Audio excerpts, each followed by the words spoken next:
beautiful, beautiful fall day here in Michigan, and I decided to do a little foraging today, and it got me thinking, you know, it's great to be able to recognize plants and trees that give you food free on your own property and in the woods.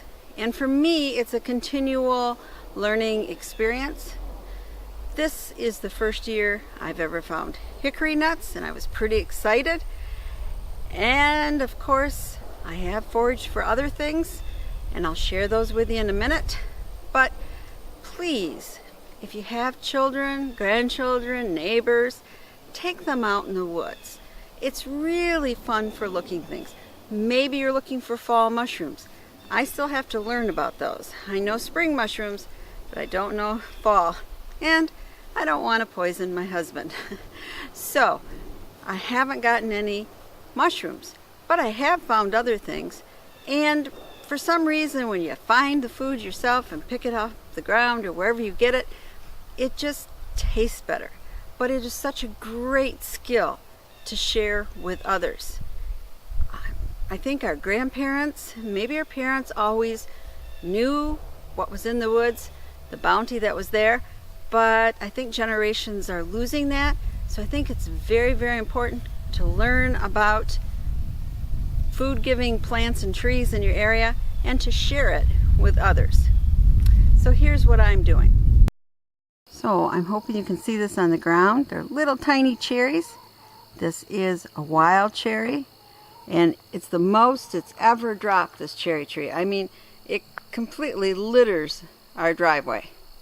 And let me see if I can get the tree in for you. I really can't get it into frame, but it's a mammoth wild cherry tree. Extremely tall, and this season, extremely prolific. If the cherry tree wasn't completely over our driveway, I'd put down tarps and collect the wild cherries. You can make a great alcoholic drink called Bounce.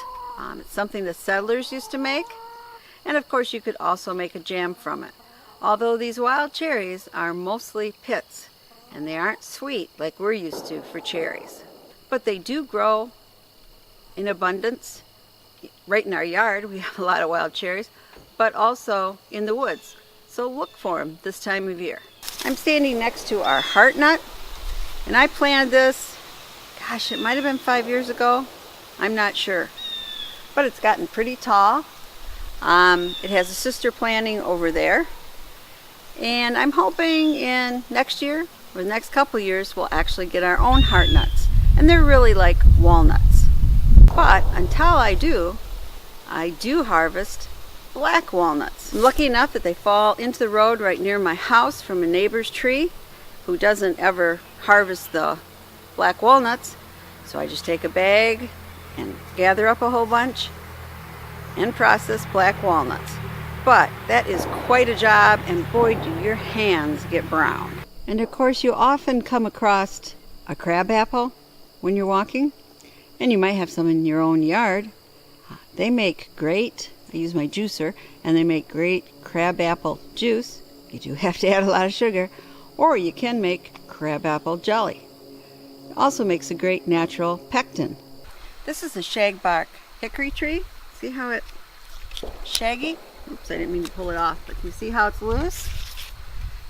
Of course, hickory wood is good for a lot of things, but hickory trees also give you hickory nuts. And I read online that every hickory tree produces nuts. Well, let me tell you, we need a hickory tree fertilization specialist for this one, because I have never seen any nuts from this tree. However, just a short walk in the woods, and I found another hickory tree, and it does produce nuts. So this is what the hickory nut looks like when you pick it up off the ground. And this is what the nut looks like when you take it out of that shell. Now, the easiest thing is to just let these dry naturally. They say put them out in the sun and let them dry, but if you did that in my house, you know, you put them out on the deck, the squirrels would say, "Hey, thanks for the free lunch," and you wouldn't have any hickory nuts left. So I actually put them in a 200-degree oven for about 20 minutes, and that helps dry them out a little bit faster. But some of these still need to dry out more. I just can't pry open easily the outer shell. So, let me show you what the nut looks like inside. Get some of these out of the way.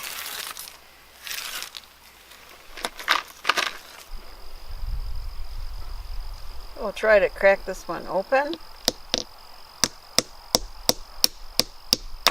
Ouch! Didn't hit my finger, but it stuck back. Okay, it's starting to crack. There you go, piece. You see a piece off here. Piece here. Now let's just try to crack open this other side a little more.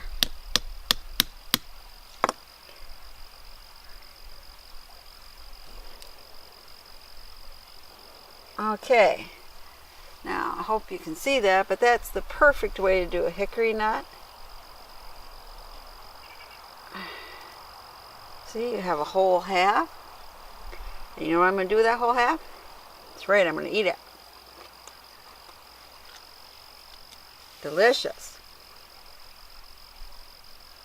And just do the same, take off the other side. So it's really, it takes time and patience. So you can just pull it out too.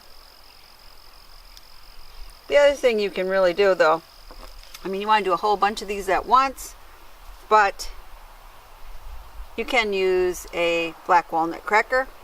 You might get more pieces and have to use a little tool to pry them out, but you know that's okay.